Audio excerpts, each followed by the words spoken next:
Ils sont 5 à revendiquer la présidence du mouvement réformateur. Georges-Louis Boucher, Denis Ducarme, Christine Defraigne, Philippe Goffin et Clémentine Barzin. Dans quelques jours, l'un ou l'une sera élu. Quelles sont leurs idées, leurs programmes, leurs forces et leurs faiblesses? De tout cela, on va débattre dans Versus. Et comme on est sur BX1, on parlera évidemment aussi de Bruxelles.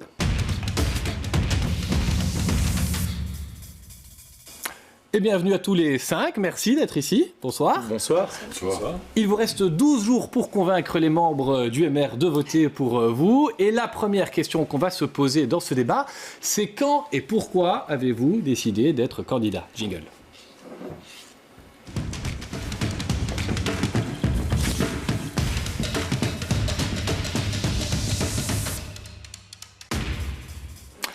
Christine Defraigne, vous avez gagné le tirage au sort. Vous êtes la première à pouvoir dire pourquoi et quand vous avez choisi de revendiquer cette présidence. Votre nom circulait. Oui, en fait, moi j'y pensais déjà depuis quelque temps et pas rien qu'en me rasant le matin. Et donc j'ai décidé de me lancer parce que je veux toujours porter un message qui est celui des valeurs libérales, de se recentrer sur nos valeurs fondamentales, de liberté d'expression, de capacité de faire. Je suis de centre droit, je suis sociale, je suis progressiste.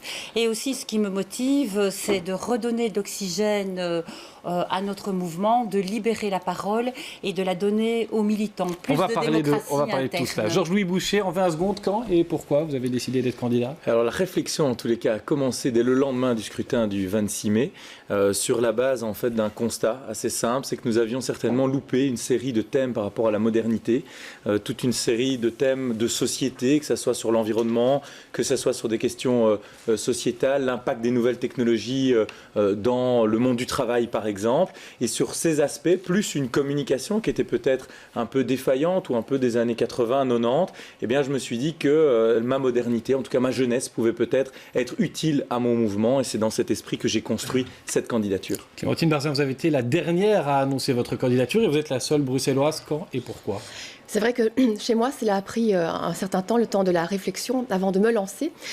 Et je me suis présentée d'abord pour porter un projet qui tient compte des leçons qu'on doit tirer des dernières élections et donc qui place notamment l'enjeu climatique au centre. Et puis aussi parce qu'effectivement, je voulais faire peser Bruxelles et sa périphérie dans ce débat démocratique à l'occasion de la présidence du MR. C'est la première fois que nous avons 5 candidats et je trouvais important que Bruxelles et sa périphérie puissent y être aussi présents. Philippe Goffin, vous, qu'est-ce qui vous a décidé? Et puis aussi, comme pour les autres, à quel moment vous avez pris la décision? Ça germait depuis un moment? C'est un jour de canicule. Nous sommes le 22 juillet. Je lis dans le soir que des anonymes du MR considèrent que Charles doit partir. Et je me dis, ça, c'est plus possible. Ce système off, où on s'exprime sans oser vraiment dire les choses. Je dis là, notre parti risque encore Vous étiez dans les anonymes? Ah non, j'étais pas vraiment dans les anonymes. Mais je me suis même dit, ça pourrait être un slogan, le MR en mode on. Parce qu'il est temps qu'on mette un peu play sur la situation. Parce qu'on a effectivement perdu des élections. Parce qu'on a perdu des électeurs en tout cas. On reste deuxième parti, ça c'est vrai. Mais c'était le moment clé. Où je me dis, il faut y aller. C'est ma responsabilité. Je suis bourgmestre depuis 20 ans en commune rurale, mais je viens à Bruxelles tous les jours, je vous rassure.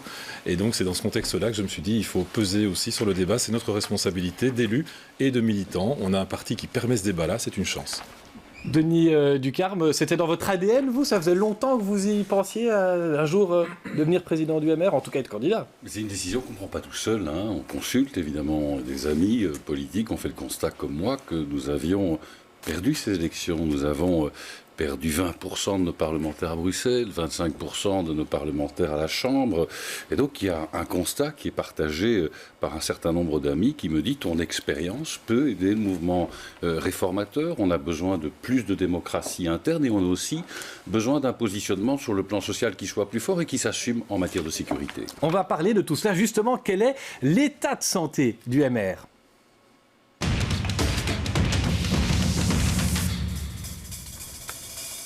Car le mouvement réformateur est au pouvoir au fédéral, en région wallonne. Il y est même revenu en fédération Wallonie-Bruxelles. Il a au fédéral le poste de Premier ministre. Alors, peut-on dire que le MR se porte bien? On a voulu poser la question à un docteur, en sciences politiques évidemment. C'est le professeur Deluit de l'ULB. Écoutez-le. On voit que de manière générale, le MR se tient mieux, se stabilise mieux dans les zones semi-urbaines, semi-rurales que dans les villes. C'est vrai à Liège, c'est vrai à Charleroi, c'est vrai à Tournai, c'est vrai dans la région de Bruxelles-Capitale, par exemple. Donc, de manière générale, le MR a raté un tournant des villes et des préoccupations nouvelles des urbains, si je peux le dire ainsi. Et puis, plus spécifiquement à Bruxelles, il a clairement raté le tournant de la diversité. C'est-à-dire que c'est un parti principalement d'hommes et de femmes blancs, principalement du sud-est de Bruxelles. Et donc, les exceptions qu'on avait observées auparavant, le majorat à Anderlecht, le majorat à Molenbeek, n'ont été qu'un court laps de temps. Et dans ce laps de temps, le MR n'a pas réussi, je dirais, à attirer à lui une frange de la diversité et qu'une frange qui pourrait venir dans une certaine mesure naturellement à lui.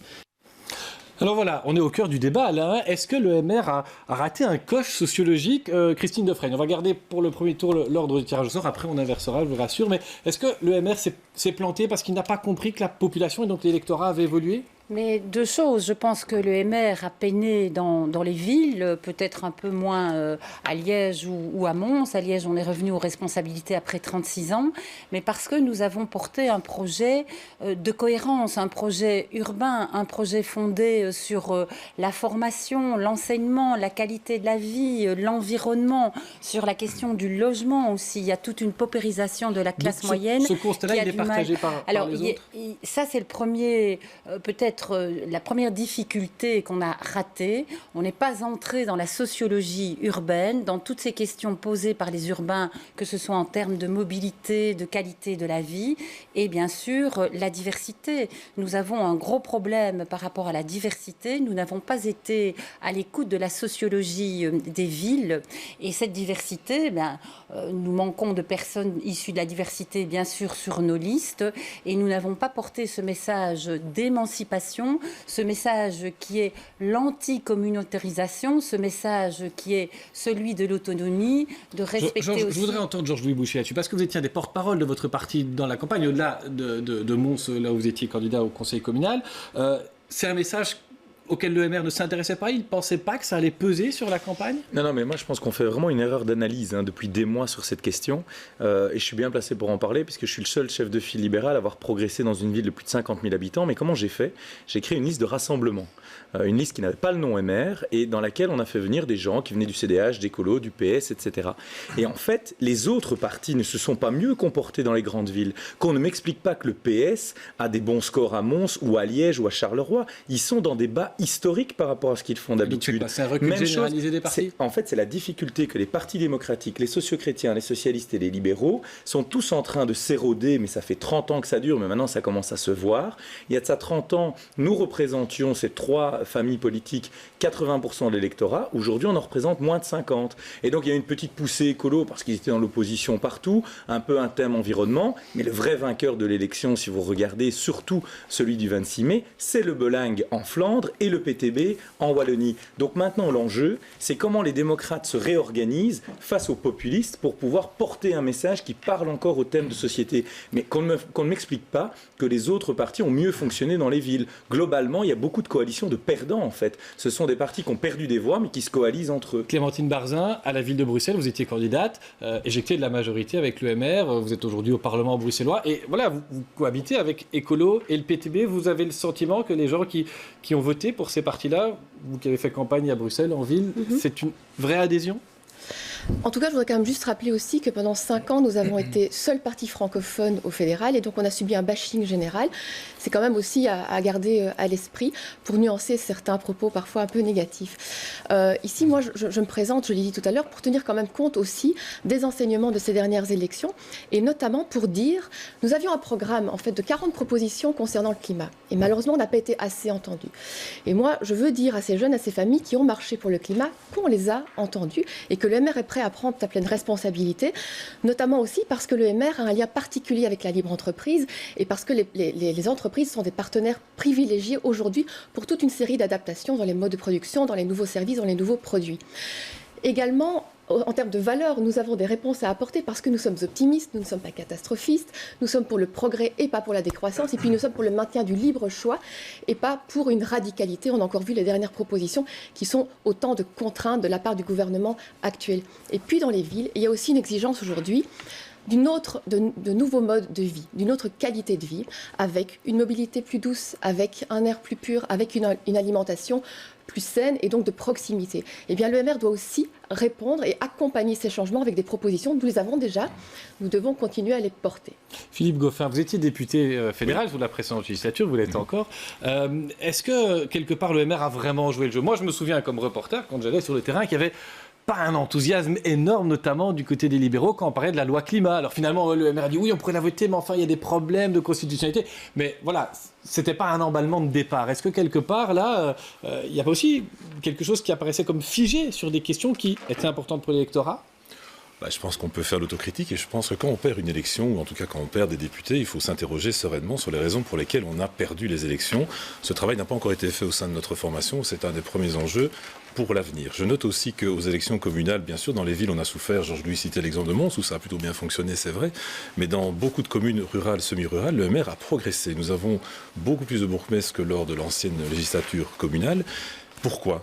Peut-être parce qu'on joue davantage la proximité. Les habitants d'une commune rurale, semi-rurale, vivent les mêmes problèmes qu'un habitant en ville au niveau de son pouvoir d'achat, au niveau de ses modes de déplacement, puisque la plupart des citoyens se déplacent en ville. La différence je pense que la diversité, peut-être que ça a manqué, peut-être que dans les communes de plus petite taille, on arrive peut-être mieux à correspondre à la sociologie de sa commune ou de sa petite ville. Dans les grandes villes, c'est évidemment plus difficile à identifier, mais je crois que c'est un des défis, c'est d'être dans les quartiers, d'occuper les quartiers.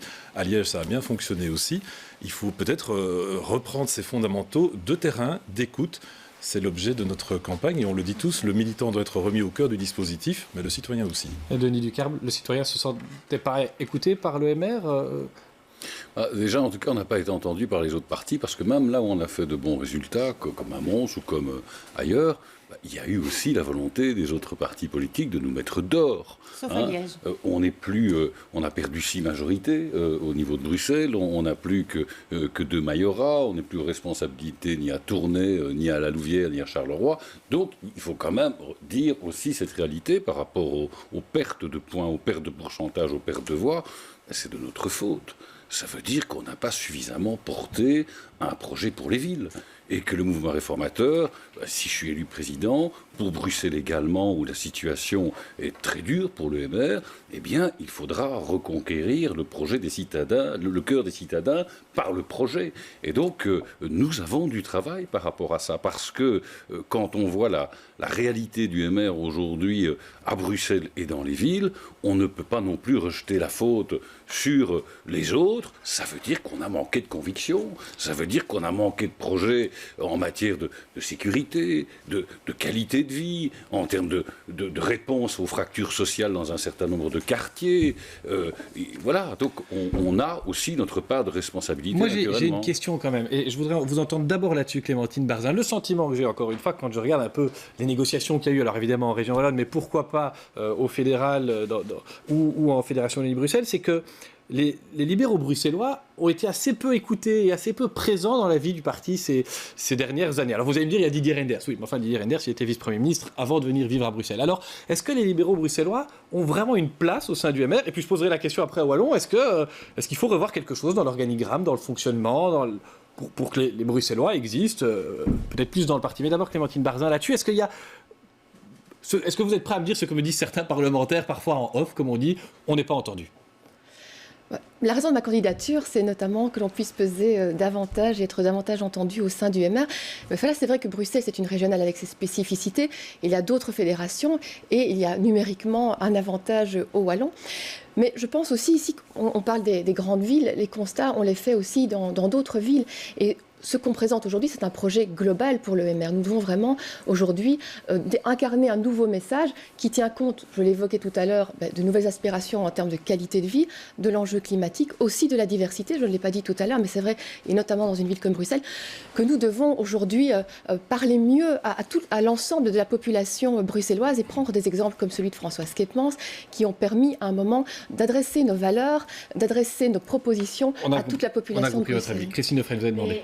Vous savez, Liège et Bruxelles rencontrent les mêmes problèmes, les mêmes difficultés d'insertion sociologique, les mêmes difficultés en termes de paupérisation, les mêmes aspirations de qualité de vie, les mêmes difficultés en termes de sécurité. Et donc, nous avons vraiment les mêmes préoccupations. Et c'est pour ça que moi, je souhaite demain qu'au parti, il y ait véritablement une attention aux villes, aux grandes villes qui ont tous les défis de centralité, aussi de supracommunalité. Et par rapport à Bruxelles, je pense que Bruxelles a aussi une place très importante à jouer, doit être mieux représentée. Il y a la régionale de Bruxelles, mais je pense qu'il faut un dialogue permanent avec l'ensemble des sections bruxelloises, parce que d'une commune à l'autre, il y a parfois des nuances. Et aussi quelque chose pour lequel je plaide, c'est qu'on maintienne ce lien très fort entre la Wallonie et Bruxelles, entre Bruxelles et la Wallonie. Nous appartenons à notre patrie francophone. Vous avez voulu réagir sur le rôle, la place des Bruxellois au MR? Très concrètement, si je deviens président du mouvement réformateur, il y aura une vice-présidence exécutive au mouvement réformateur réservée aux Bruxellois. Cette vice-présidence souhaite, le but de cette vice-présidence, c'est qu'il y ait une série de décisions qui soient prises en commun, comme par exemple l'organisation de nos congrès, les dépenses importantes, c'est-à-dire l'organisation des campagnes, les gestions du personnel, car effectivement, il y a un fait bruxellois. Et donc moi, je souhaite que nous ayons un projet francophone qui unisse à la fois Bruxelles et la Wallonie, comme le souhaitait Jean Gol. Mais à ce titre, il faut que alors les Bruxellois puissent être mis sur un pied d'égalité. Je termine juste sur un point. Vous savez, on compare toujours Bruxelles à la Wallonie. Mais en réalité, dans un parti politique, vous divisez la Wallonie selon les 5 provinces. Si vous prenez les 5 entités plus Bruxelles, ça fait 6. L'entité où il y a le plus de membres, c'est Bruxelles. Et donc, à mes yeux, le premier, finalement, moteur au mouvement réformateur en termes de membres, c'est Bruxelles, puisque un membre sur 4 est quand même bruxellois. Et des militants qui n'ont peut-être pas encore envoyé leur bulletin nous regardent. Qu'est-ce que vous leur dites, Denis Ducarme? Vous avez demandé la parole. Et je crois qu'on doit... D'accord sur la vice-présidence. On doit reconstruire le mouvement réformateur à Bruxelles. Je parle de reconstruction en dessin, avec les mandataires locaux. Quand j'entends les représentants des sections locales qui me disent le comité des recteurs est réuni une fois par an, comment pourrait-on associer les mandataires locaux à une dynamique, à une dynamique en faveur de la région bruxelloise quand on ne se voit qu'une fois par an? En Wallonie, vous avez des réunions plusieurs fois par an qui réunissent l'ensemble des mandataires locaux. Quand je vois, en effet, à l'occasion des élections régionales bruxelloises, que le mouvement réformateur n'est pas en mesure d'aligner dans les 10 premiers candidats une seule personne issue de la diversité, alors que bon nombre se battent sur le terrain au quotidien pour défendre nos valeurs.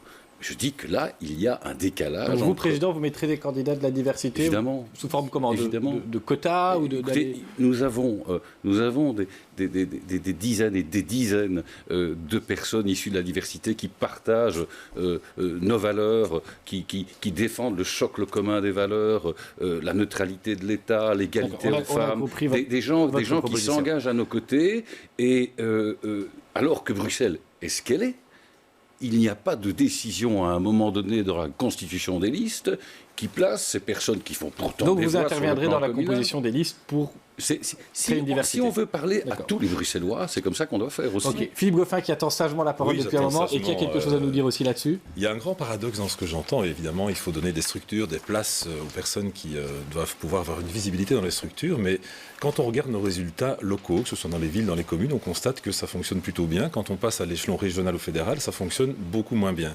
On est très attaché comme libéraux à la liberté. On est aussi attaché à l'autonomie des communes, l'autonomie des villes. Il n'y a pas mieux placé qu'un mandataire local ou un militant dans une ville, dans une commune, pour aller au contact de la population. Je crois que c'est ce qui a manqué au MR ces derniers temps, c'est ce relais, ce lien direct avec la population. Je parlais tout à l'heure d'occuper les quartiers, d'être présent. C'est ça le premier défi, avant d'imaginer comment on peut voir telle ou telle fonction. Il faut d'abord faire un gros travail de reconquête, ressentir un peu l'air du temps. Qu'est-ce que les populations aujourd'hui attendent? Vous le disiez tout à l'heure, et mes amis le disaient aussi, on a peut-être raté quelques messages, on a peut-être raté quelques préoccupations. Pas moi. avant, oui. j'ai ajouté le peut-être, et manifestement, on est passé à côté d'une série de choses, puisque des gens nous ont quittés, tout simplement. Alors pour réussir ça, il faut retourner sur le terrain. Je voudrais vous remercier pour votre question et sur l'unanimité aujourd'hui qui prévaut sur le fait bruxellois et sur la défense, notamment au sein du MR, de cette spécificité. Il y a encore une question qui concerne Bruxelles et que j'avais prévu de vous poser. On avance bien dans le débat, mais le MR sort, vous l'avez souligné, de quelques années difficiles au fédéral associé, la NVA. Est-ce que vous retenteriez l'expérience, je ne dis pas au fédéral, mais à Bruxelles? Imaginons que la NVA réussisse son pari de devenir le premier parti flamand à Bruxelles. Alors là, c'est simple, dites-moi brièvement, oui, moi, président de parti, je dirais, on peut aller au gouvernement bruxellois avec la NVA dans le camp flamand, ou bien ce serait non, parce qu'on est douché par le fédéral, ou parce que la NVA à Bruxelles, c'est différent. Qui a une réponse tranchée à me donner là-dessus aujourd'hui? Georges-Louis Boucher? Il n'y a aucune raison d'exclure un parti démocratique par principe. Et donc tout dépendra de l'accord de gouvernement. Si c'est pour faire un accord de gouvernement pour bloquer les institutions bruxelloises, ce sera sans nous. Si maintenant c'est pour jouer le jeu, c'est-à-dire travailler au redéploiement économique de Bruxelles, régler les problèmes de mobilité, faire en sorte qu'on ait une meilleure cohésion. Parce que le programme de la NVA pour Bruxelles est connu, c'est quand même de fusionner les communes, c'est fusionner une série d'institutions. Voilà, ça, c'est pas dans le programme. Vous savez, le programme du Parti socialiste, c'est la lutte des classes. Heureusement, ils ne prennent pas encore des fourches pour aller chercher les gens qui sont d'autres classes et les démettre. Donc ça va, vous savez, entre le programme et un programme de gouvernement. Bruxelles pour Georges-Louis Boucher, la NVA est un parti fréquentable. Je voudrais juste savoir un point sur la diversité, parce qu'on en a beaucoup parlé, et c'est un point fondamental. Sur la diversité, moi je crois qu'il faut aussi se dire une chose, c'est que tous les Bruxellois sont intéressés à avoir des écoles de qualité, une mobilité qui fonctionne et un développement économique. Et donc je pense qu'à Bruxelles, il va falloir quitter cette idée selon laquelle il y aurait des citoyens de plusieurs catégories, et que quand on voit voir certaines catégories, on leur parle de voile, ou on leur parle du conflit israélo-palestinien. Moi je veux que tous les Bruxellois, quelle que soit leur nationalité ou leur religion, puissent être respectés de la même manière et que les vraies thématiques soient ce qu'ils vivent au quotidien en région bruxelloise. Quelqu'un veut encore réagir sur la NVA ou vous êtes tous d'accord avec ce que Georges-Louis Boucher a dit? Denis Garmpa. Moi je veux par rapport à la NVA aussi porter un élément de prudence. Pourquoi? Parce que la NVA n'a pas hésité non plus pour des facteurs politiques, électoralistes, à faire tomber ce gouvernement. Donc vous êtes douché. Oui, et puis je veux aussi mettre en exergue l'aspect bruxellois et la défense des francophones à Bruxelles. C'est aussi ce projet que je veux défendre. Je vais vous demander de bref, parce qu'on a encore d'autres questions à aborder. Christine Defrene et puis Philippe Goffin qui va demander. Il faut d'abord sortir le MR de son isolement. Et à Bruxelles, ce qui s'est passé, c'est que le MR a quand même été mis dans le coin et n'a pas pu participer aux négociations. Ça, c'est la première chose, c'est de pouvoir recréer des ponts, un dialogue avec les autres partis et aussi un dialogue intra-francophone. Parce que face à des revendications... je pense que s'associerait à la NVA, ça nous coupe des autres? Alors, la NVA n'est pas bienveillante à l'égard de Bruxelles. Il ne faut pas se leurrer. Donc, il faut effectivement être prudent. La NVA donc là, on voit une différence quand même nette, le gouvernement entre vous et d'autres. Et donc, d'accord pour négocier, mais négocier, ce n'est pas s'assimiler, et avec beaucoup d'assertivité et mettre les balises. Philippe Goffin. Mais Georges-Louis l'a dit. D'abord, recréer. Je voudrais entendre Philippe Goffin et puis Clémentine Barzin. Il faut recréer les liens entre francophones et avec les partis francophones. Aux questions auxquelles on ne m'interroge pas, donc je n'ai pas répondu là-dessus. Les langages de vérité, d'abord, la question ne se pose pas pour le moment. À ce que je sache, il y a une coalition qui est repartie pour quand même quelques années. C'est le premier élément. Deuxième élément, aujourd'hui, il a dit les choses telles qu'elles se passent. On peut avoir un programme maximaliste et puis on doit négocier. Je ne l'ai pas entendu dire qu'il pouvait et qu'il renoncerait à tout ce qui nous est cher, évidemment. Mais avant ça, il faut peut-être retravailler le terrain. Moi, je veux bien parler de ce qui se passera dans 5 ans. Mais pour être en situation de parler avec qui que ce soit, il faut d'abord retravailler. Clémentine Barzin. Oui, la première chose à Bruxelles, c'est d'entrer dans une majorité au niveau francophone, puisque ça se passe d'abord dans un premier temps, chacun de son côté. Oui, mais ce qui a souvent été dit au MR, c'est que c'était le pendant francophone de la NVA et que donc, du coup, ça contribue à l'isoler. Et justement, on était un peu mis dans le coin, il faut quand même bien le dire. Ça fait maintenant 15 ans que nous sommes exclus des responsabilités à Bruxelles. Ça se sent partout à Bruxelles, dans les politiques qui sont menées. Ça, c'est la première chose. Concernant la NVA, c'est vrai que nous avons travaillé au gouvernement fédéral avec la NVA sur des réformes socio-économiques qui ont porté leurs fruits. Je rappelle le nombre d'emplois, 211 000 emplois, etc. Le tax shift et un gain salaire poche appréciable. Donc du coup, ça vous donne confiance en ce parti? Moi, je suis très, très vigilante également, puisque Bruxelles est une région à part entière, et donc la question institutionnelle est fondamentale. Et donc, un projet, comme au fédéral, le cas échéant, ne pourrait pas se passer sans qu'on soit extrêmement vigilant sur la question institutionnelle et la mettre de côté. Alors, on va s'intéresser aussi à quelque chose d'important pour un président, c'est le fonctionnement interne de son parti.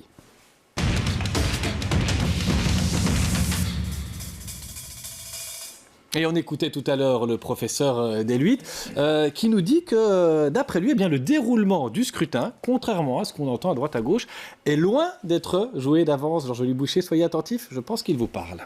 Ce qui est intéressant à observer, c'est les modalités d'élection, c'est-à-dire que c'est une élection par correspondance, donc très différent par exemple de l'élection de la présidence du PS où il faut se rendre au bureau de vote, ce qui rend, je dirais, la pression des dirigeants moins forte et donc l'incertitude un peu plus importante. On a bien vu que l'essentiel de l'establishment du MR, des cadres du MR, des grands dirigeants du MR soutiennent Georges-Louis Boucher et que c'est le candidat programmé en quelque sorte, mais cet aspect-là pèse un peu moins dans un scrutin organisé par correspondance que dans un scrutin où il y a un déplacement vers les bureaux de vote. Donc ça introduit un peu d'incertitude dans le résultat du vote. On va parler dans un instant de la place des militants, parce qu'il y a beaucoup de discussions là-dessus. Mais Georges-Louis Boucher, est-ce que vous assumez cette casquette de favori, voire de chouchou, en tout cas des ténors du parti ? Ben c'est bien qu'on m'appelle chouchou maintenant, puisqu'il y a encore un mois, j'étais le chien fou. J'étais celui, le mouton noir de la famille. Je me suis retrouvé 4e sur une liste où il y avait 3 places éligibles. Donc vous voyez, j'ai pas eu le sentiment ces dernières années d'avoir eu un quelconque soutien de la part de l'appareil. Ce qui s'est passé, et moi je suis étonné que d'autres candidats n'aient pas eu cette démarche, c'est que bien avant de déposer ma candidature, j'ai effectivement été voir ceux avec qui je devrais travailler si je deviens président du MR. Et j'ai essayé de les convaincre sur un projet, les convaincre sur une méthode de travail. Et c'est certainement ça qui a porté ses fruits aujourd'hui. Mais on ne peut pas m'en vouloir d'avoir voulu justement rassembler dans le parti. Et rassembler le parti, ça ne veut pas dire opposer les membres à ses dirigeants, parce que quand j'entends certaines expressions comme celle de baron, si on considère que quelqu'un comme Louis Michel, qui est régent au départ et qui s'est retrouvé commissaire européen, est un baron, moi je vois juste quelqu'un qui a travaillé, qui a eu les fruits de son travail et qui est peut-être une des personnes les plus préoccupées pour l'avenir du MR. Si cette personne s'exprime, je pense que c'est son droit également. Denis Ducarme, vous auriez aimé qu'on vous soutienne, que vos collègues du gouvernement fédéral disent dans une interview « mais moi je connais Denis, je vais voter pour lui ». Non, parce que certains m'ont proposé de le faire et je leur ai demandé de s'abstenir de le faire, parce que je considère en effet que le choix, il repose dans la liberté du membre du mouvement réformateur et celui-ci n'aime pas, je crois, qu'on fasse mine de lui tenir le crayon qu'il va utiliser pour remplir son bulletin de vote. Et donc je crois en effet qu'il est jaloux de sa liberté, il va l'exprimer vraiment en toute autonomie, en toute liberté. C'est lui qui va choisir, quel que soit l'avis, la préférence d'un tel ou un tel autre. Il n'y a aucun candidat qui fait l'unanimité, sinon on ne serait pas 5 autour de votre table, et donc à lui de faire le choix sur le projet, sur la personne. Alors, une chose qui ressort de tous les débats que vous avez eus, que ce soit dans la presse, les interviews que vous avez données, c'est qu'il faut donner de la place aux militants. Vous voudriez répondre à Georges-Louis Boucher ? Ah non, voilà. Si vous, moi, je voudrais simplement vous demander, d'abord à Philippe Goffin, je reprends l'ordre, mais oui, je vous fais confiance pour ça. Je voudrais demander comment vous comptez faire, si vous êtes élu président ou présidente, pour redonner plus de place ou une place différente aux militants, parce qu'apparemment, ils sont au cœur de vos réflexions, de vos projets. Philippe Goffin, c'est votre tour d'être le premier à parler. Souvent, les militants se sont sentis finalement un peu isolés, abandonnés. Alors on les appelle au bon moment, c'est-à-dire quand il faut voter. Alors là, on mobilise, on fait des congrès, on leur demande de lever un carton bleu pour dire oui au projet, au programme et à l'accord de gouvernement. Ça ne va pas, ça, évidemment, on est dans un autre schéma. Mais donc concrètement, vous allez proposer quoi concrètement, allez, on va prendre quelques exemples, on n'a pas beaucoup de temps, mais vous avez au Parlement des propositions de loi, des projets de loi. Trop souvent, on vient expliquer la bonne parole quand c'est voté, mais qu'on permette aux militants de s'exprimer en amont, qu'on mette en avant des outils. Maintenant, avec Internet, c'est facile, ça coûte rien du tout. Vous dites, voilà, on va parler d'un sujet X, tel, eh bien, un militant peut dire, moi j'ai tel avis, je vais le donner, tout simplement. Après, si le militant n'est pas intéressé par le sujet, il n'est pas obligé de s'exprimer. C'est un premier élément. Le deuxième élément, c'est la transparence dans la gestion du parti. Le parti, c'est une grosse machine qui reçoit des dons publics, mais qui reçoit également aussi de l'argent, de la cotisation émanant de ses membres. Je crois qu'il faut une transparence totale sur ce plan-là pour que les militants sachent comment ça fonctionne. Voilà un deuxième élément qui doit être mis en avant. Troisième élément de démocratie très directe. Tous les jeudis, par exemple, au Parlement fédéral, on a des séances plénières. les militants devraient être en situation de pouvoir savoir ce que les parlementaires de leur groupe, de leur parti, ont défendu comme projet, comme proposition, et ne pas attendre la presse qui par ailleurs fait son travail le lendemain pour savoir ce qui a été décidé au Parlement. Donc il y a un déficit. Vous allez publier ça sur un site internet ou... Oui, les outils sont évidemment tout à fait disponibles. On peut imaginer très aisément un live après chaque séance plénière du Parlement wallon, bruxellois ou fédéral. Clémentine Barzin, d'abord, votre proposition pour donner plus de place ou une autre place aux militants, ou bien vous estimez que finalement ça fonctionne plutôt bien pour l'instant ? Donc en fait, au plus cette campagne avance, au plus aussi on se rend compte des demandes des différents militants qu'on rencontre tous les soirs. Et il y a vraiment cette nécessité d'un contact direct pour être au courant de ce qui se passe et puis pour pouvoir aussi donner son avis. Donc c'est la raison pour laquelle, voilà, je pense qu'en 2019-2020, c'est fondamental. On devrait au moins avoir une application MR pour pouvoir transmettre ses idées. Et puis sur le travail des sections, il est aussi important qu'on puisse désigner au sein de chaque section un ambassadeur qui, lui, bénéficierait de cette information particulière du parti, qui la transmettrait aux militants, qui recueillerait aussi leurs avis, et puis qui ferait remonter de manière régulière aussi l'information. Dès lors, on ne parle pas au parti uniquement lors des congrès ou des vœux, on a vraiment un contact régulier et horizontal. C'est vraiment aussi ma manière de travailler. Je pense faire partie d'une génération qui est beaucoup moins hiérarchisante et qui est beaucoup plus pour une direction horizontale des choses. C'est tout à fait naturellement qu'on travaillera ainsi. Christine Defrenne. Pour répondre, moi je n'ai pas de problème à ce que les uns et les autres s'expriment, c'est leur liberté d'expression, mais ce qui est fondamental, c'est que nous fassions cet exercice de démocratie et que nous rendions véritablement la parole au peuple libéral. Parce que le peuple libéral, il se sent parfois exclu d'une structure qui est extrêmement pyramidale. C'est les instructions qui viennent d'en haut. Et donc, moi, je pense qu'il faut inverser la perspective. Moi, je parle de référendum militant, de consultation militante. On a tous les outils, on parle d'une application. Et si on prend le programme des uns et des autres, on pourra rassembler et fédérer avec un beau programme concret de plateforme. Et donc, je pense que, bien sûr, il faut informer de ce qu'on fait, il faut tenir au courant des projets qu'on défend, mais peut-être dire aussi, donnez-nous vos propositions. Vous savez, un parti, il vit de ses militants, il vit par ses mandataires locaux, et donc leur action doit être beaucoup plus mise en évidence dans les différentes communes, et plutôt que d'avoir ce que j'appelle les argumentaires extincteurs ou pompiers, où on est toujours un peu sur la défensive, inverser le processus et dire on met en avant toutes les actions positives. Je vais vous sucrer parce que j'ai un peu rééquilibré les temps de parole, voilà. vous l'aurez remarqué. Mais Denis Ducarme, on a beaucoup de choses à Louis dire. Boucher sur la place des militants, très brièvement. Je crois que c'est... Dès le début, j'ai voulu mettre en avant cette marque de fabrique. Il faut plus de démocratie à l'intérieur du MR. Tout le monde a compris qu'on ne ferait plus de la politique comme avant. Les gens veulent, évidemment, au sein du MR aussi, participer davantage.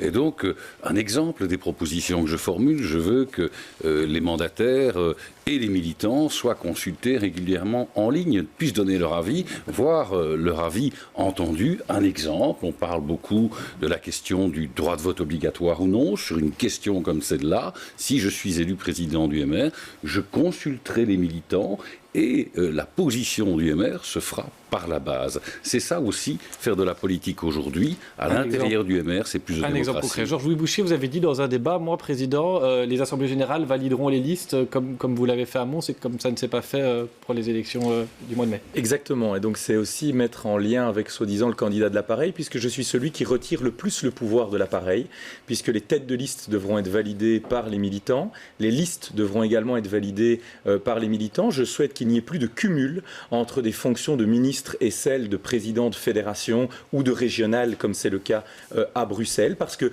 plus vous libérez des espaces, plus il y a des gens qui peuvent monter. À l'heure actuelle, il y a une concentration du pouvoir dans les mains de quelques-uns. Et enfin, moi je pense que c'est bien de consulter les gens, mais il faut d'abord quand même qu'ils soient informés, qu'ils puissent être éclairés. Et donc je souhaite lancer 10 débats chaque année, ça durera un an, je sais, mais c'est bien d'avoir un échange. Mais je pense que répondre à une question par oui ou par non, c'est parfois un peu court. Et donc je souhaiterais que pendant un an, il y ait des débats dans les sections, les fédérations, avec des experts, avec des gens de terrain, et que ça se termine chaque année par un congrès où nous voterons des propositions qui constitueront notre programme. Philippe Goffin a une petite minute de retard sur les autres et vous avez redemandé la parole. Donc je vous donne la petite minute pour expliquer ce que vous n'avez pas encore pu dire. On m'a dit souvent que je ne m'imposais pas assez dans les débats, mais c'est peut-être moi, pas courtoisie, vous savez. À l'équilibre entre les temps de parole. Allez-y, parce qu'on entame votre minute là. Quel est le problème finalement avec nos militants et avec les citoyens en général? C'est que notre MR s'est déconnecté de la réalité. Et voilà, c'est tout simplement ça. Il faut pouvoir retrouver le goût du débat. C'est pas toujours simple d'aller en débat, mais il y a plein de gens qui ont des choses à nous dire. Il y a des expertises dont on n'utilise pas assez l'intelligence des personnes qui sont à notre disposition, qui veulent être là. Elles ne viennent plus pourquoi ? Parce que trop souvent, elles ont l'impression que de toute façon, on ne les écoute pas. Il faut prendre du temps aussi pour ça.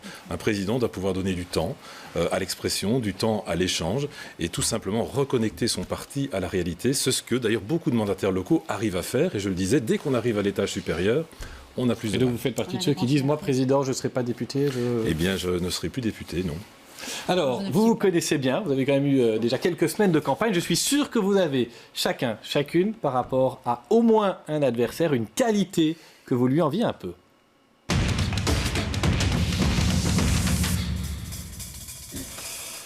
Et nous allons prendre l'ordre inverse du tirage au sort pour le premier tour de parole. Donc, Denis Ducarme, quelle qualité enviez-vous à quelqu'un autour de la table?